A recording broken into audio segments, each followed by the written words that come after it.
Allora, sì, abbiamo fatto un primo tempo che devo fare i complimenti a questi ragazzi che hanno dato tantissimo, anzi forse troppo visto il secondo tempo.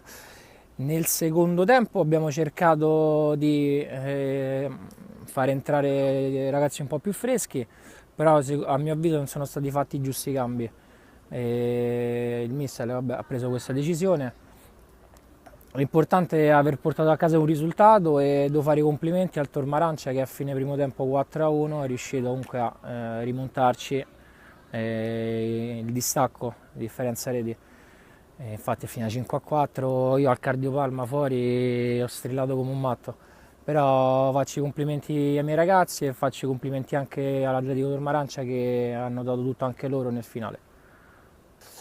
Guarda, allora, sì, intanto adesso testa la Lazio, squadra di un altissimo livello quest'anno, si è rinforzata su tutti i reparti e poi vabbè, visto i rapporti di amicizia con il presidente, con il direttore sportivo, con lo stesso mister.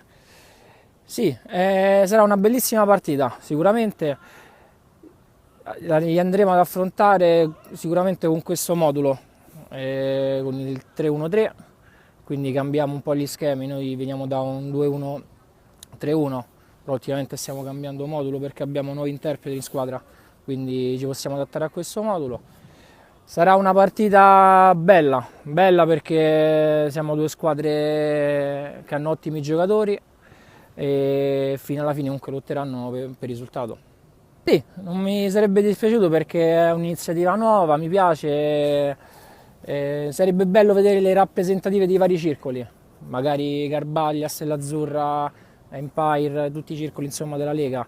Sarebbe bello che ci fosse un mini torneo di varie rappresentative dei circoli, però comunque siccome il sosta per chi riposa durante le giornate di campionato, sì, l'avrei seguita volentieri.